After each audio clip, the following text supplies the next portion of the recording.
All right, bring it back, Dave Meltzer, on something that is actually a pretty popular segment for us, which is literally just having him break down his New Japan Cup bracket while I ask him who he thinks should move on. So, Dave, people will remember the last time we did this, and you had, who did you have going pretty far? Was it Taichi? Yeah.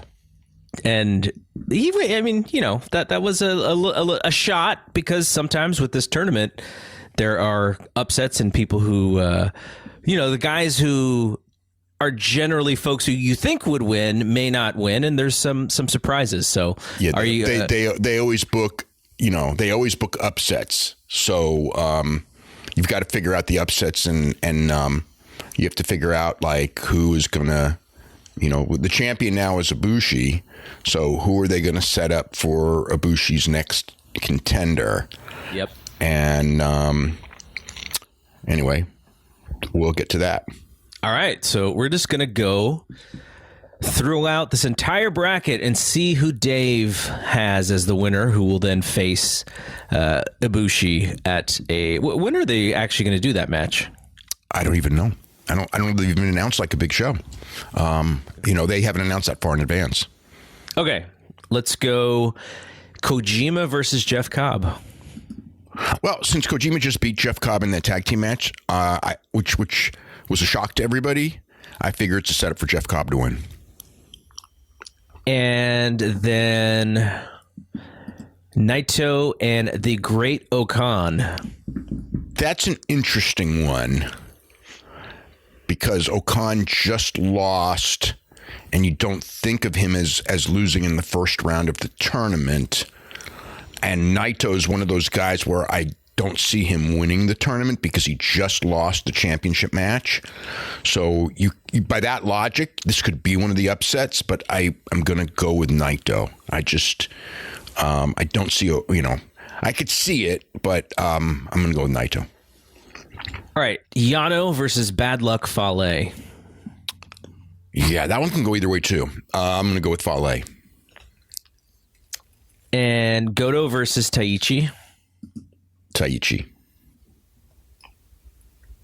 Okada versus Takagi. This is another possible bracket buster, as Chris Samsa and I were talking about. Yeah, this is a tough one. I'm going with the upset and Takagi, which might be really stupid. But I do think that, especially with Okada just doing that promo about how he's going after the title again, it makes me feel like it's really stupid not to think that Okada would lose in the first round. I think maybe it's my heart just wanting to see Takagi do really well in this tournament, because he'll give you incredible matches, which Okada could, but Okada is also hurting really bad. So it's taking a lot of toll on him. He can do it. If he sets his mind to it, he can, he's, the best wrestler in the world when he just says, I'm going to ruin my body and give you that match. But Takagi doesn't have to ruin his body and to give you that match right now. So I'm going on the humanitarian vote for Takagi. I could easily see the logical vote going to Okada. Honma and Minoru Suzuki. Got to be Minoru Suzuki. I mean, that just it better be Minoru Suzuki. Juice Robinson and Kenta. That's a real tough one. I'm going to go, I'm picking a lot of upsets. I'm going to go with Juice Robinson as an upset, because, and I could really be wrong on that one, because I just think that Juice Robinson needs that win right now. And Kenta just lost to Moxley.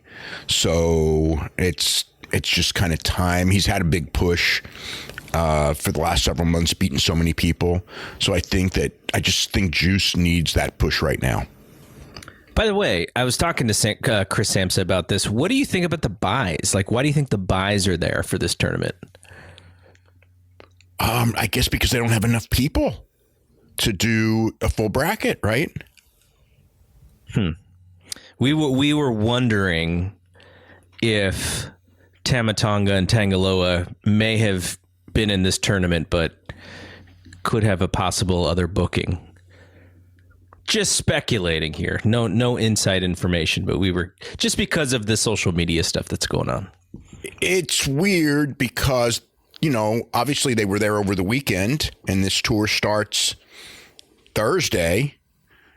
But then again, maybe they're going to go and wrestle Gallows and Anderson in Impact and they got to go. I don't know. Yeah, just interesting. Just something to point out. Nothing that I know or anything. So, Tenzan and Ospreay. Oh God, if they're not, Tonga's going to be really mad at me this week. Yeah, they're so mad at me over that's such a. He's hot and cold with you though. Oh yeah. I know he's hot and cold. Actually, when we actually get along, but he's got a temper. But yeah, no, I mean the Thursday show.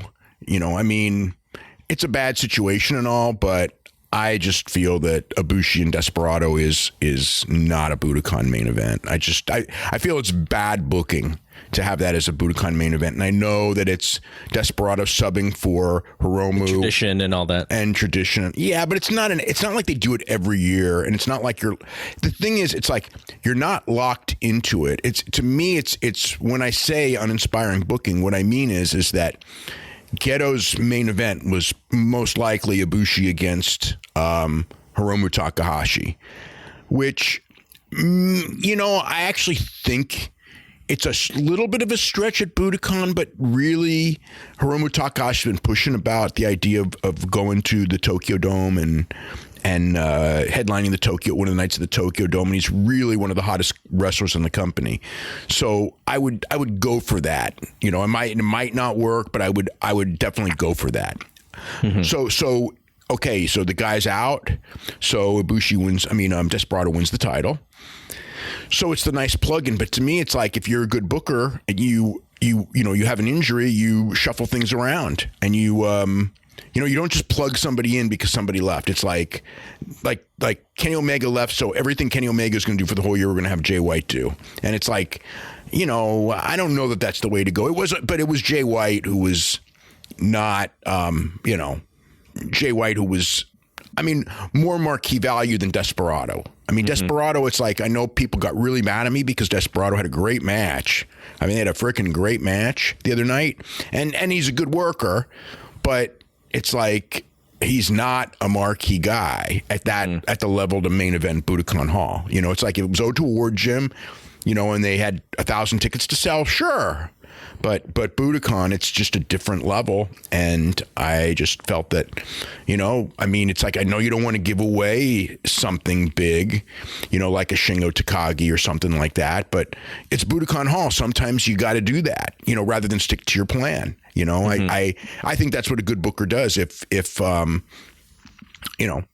just think that in that same situation, Vince would have done that before he wouldn't do it now because everything's guaranteed. But in the old pay-per-view era, when you had to make money, he'd plug a guy in, but he wouldn't plug a guy in formula-wise. He'd plug a guy in who, he thought was the guy who was going to sell, the pay-per-views and like that. And that's the mindset that I feel New Japan has to be in right now because it's hard to sell tickets. It's not easy.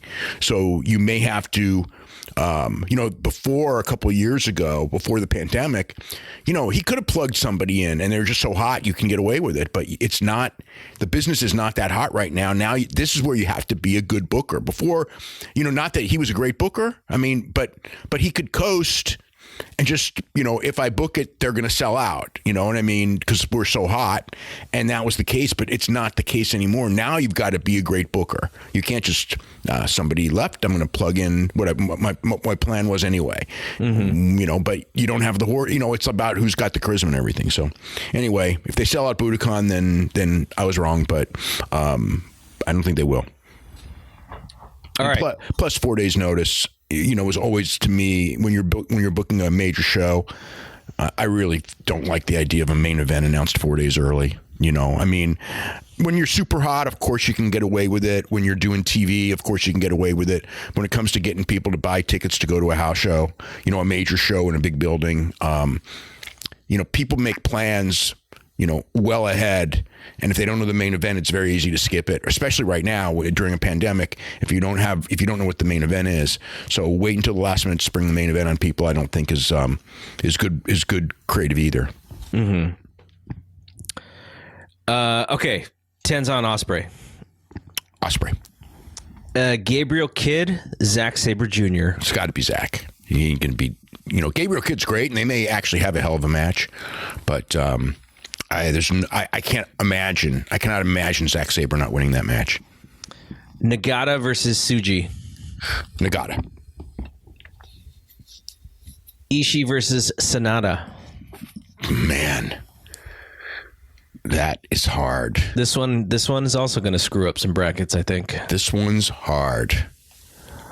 Oh